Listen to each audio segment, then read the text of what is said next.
Et on accueille notre invité maintenant, c'est vous, Frédéric Goutadier, adjudant-chef Frédéric Goutadier, porte-parole du syndicat des sapeurs-pompiers volontaires de France. Merci de prendre quelques instants pour répondre à nos questions. Est-ce que d'abord, de votre point de vue, c'est une bonne nouvelle, ces retours possibles pour ces habitants, ces déplacés qui regagnent leur maison à la fois en Gironde et dans les Landes? Bonjour, alors oui, c'est une excellente nouvelle. Je pense que le traumatisme est déjà très très fort.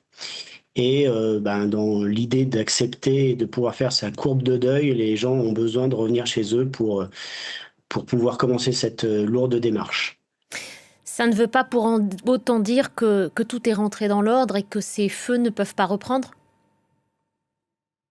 Alors non, des informations dont nous disposons, le feu n'est pas encore, on va dire, terminé et loin de l'être. C'est certainement pour ça aussi qu'on a encore de nombreux pompiers qui sont sur place. Les éléments semblent être un peu favorables et espérons que ça puisse continuer pour le bien-être de tout le monde. Est-ce qu'ils ont encore la force et l'énergie de rester mobilisés comme ils le font nuit et jour depuis plus de 10 jours maintenant? Qu'est-ce qui les aide à tenir? Alors c'est une excellente question. En fait, effectivement, les agents, qu'ils soient sur place ou à distance, parce qu'il faut savoir que ceux qui sont envoyés sur les feux sont fatigués parce qu'ils dorment peu, mais on a aussi ceux qui restent dans les casernes en France, qui eux aussi sont fatigués. Donc on a énormément de gens fatigués et ils dorment 2, 3 heures par nuit, dans certains cas. Ce qui les aide à tenir, c'est ce sens du service, je crois, que les pompiers ont et qui leur permettent qui font que leur engagement est un engagement fort. Ils essayent de faire au mieux pour protéger les personnes, les biens et puis évidemment les animaux, l'environnement. Et je crois que c'est ça qui fait tenir, c'est cette capacité à vouloir aider et sauver. Est-ce que ça suffit d'avoir cette vocation chevillée au corps, comme vous le dites, et puis ce dévouement aussi pour les autres, mais concrètement, est-ce que tous les moyens dont ils ont besoin aujourd'hui pour mener ce combat, nous ne sommes qu'au mois de juillet, il reste encore le mois d'août à venir, comment est-ce qu'ils vont pouvoir tenir le rythme, la cadence, assurer ces rotations aussi? Est-ce que tout est mis en place aujourd'hui pour pouvoir les accompagner dans ce combat qui est le leur?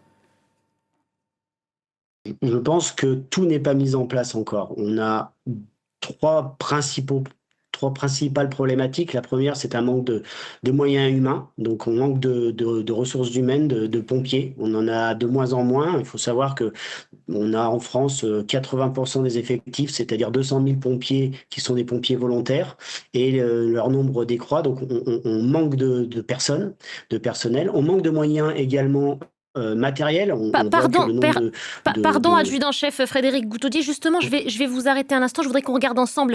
Vous avez sans doute voilà, ces chiffres qui s'affichent aussi sur vos écrans, sur la répartition des effectifs de pompiers en France. Vous dites qu'on manque de moyens, il y a 200 000 personnes qui sont aujourd'hui sapeurs-pompiers volontaires,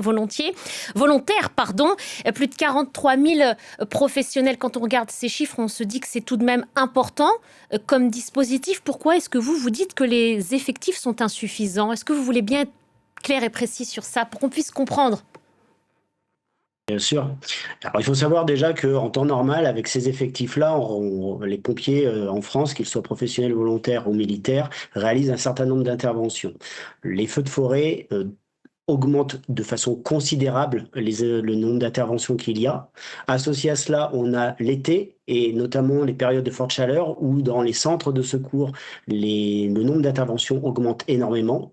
Et puis une autre problématique qui est le financement aussi des SDIS qui fait que certaines interventions qui étaient des interventions d'urgence sont en plus associées à des interventions qui sont des interventions de type carence. Tous ces éléments-là font qu'il y a un nombre, on va dire, constant de pompiers, voire moindre, c'est-à-dire en réduction, et un nombre en forte augmentation d'interventions. Et donc, mathématiquement, eh bien, on manque de monde pour pouvoir les assurer. Parce que le recrutement n'est pas simple à faire, parce qu'on s'engage moins sur cette voie-là, parce que c'est dissuasif aujourd'hui. Pourquoi précisément?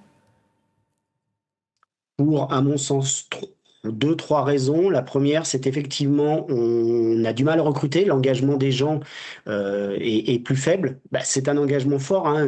Être pompier, c'est des fois 30 ans de mise au service de la population et au détriment de sa famille, de sa vie. C'est aussi parce qu'on ne retient pas assez nos pompiers. On a des pompiers qui ne sont pas renouvelés, et alors qu'ils sont tout formés. On a des pompiers qui sont même exclus du système pour des choses qui sont un peu des enfantillages, ce genre d'éléments. Et puis, et puis enfin, on a un vrai problème de reconnaissance de ces pompiers, c'est-à-dire de mépris. Les pompiers volontaires, que ce soit le syndicat des sapeurs-pompiers volontaires de France, par exemple, ne sont pas écoutés à la table de la Direction générale de la sécurité civile. On n'est pas dans les négociations, pas assez, et pourtant on C'est-à-dire qu'il représente y a ces gens-là. il y a un conflit entre les pompiers volontaires et les pompiers professionnels? Ah non, pas du tout, non. Entre la direction générale de la sécurité civile, entre, on va dire, la direction des pompiers, si je le résume un peu, et Mhm. les pompiers volontaires. C'est pas un conflit, c'est un manque de considération, un manque d'écoute. On n'est pas à la table des discussions, tout simplement.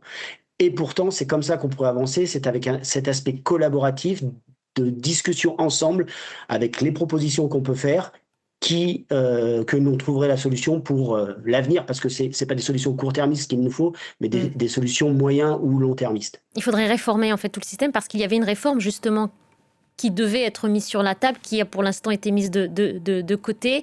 Ce serait la solution? Alors, ça serait une partie de la solution, et je le redis, il faut aussi que cette solution qui a été, on va dire, établie, elle soit rediscutée avec des représentants réels des pompiers volontaires. Mm.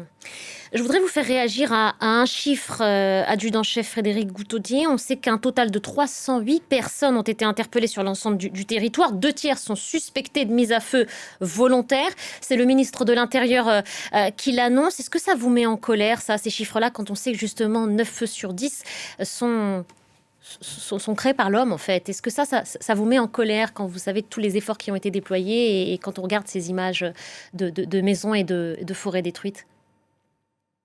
Ça me met en colère, ça me rend très, très triste parce que en fait, on a aujourd'hui, on est, comme vous l'avez dit tout à l'heure, à juste titre, on est qu'en juillet, en fin juillet, on a 4 sapeurs-pompiers qui ont décédé. Mm. On a 300 pompiers qui ont été intoxiqués.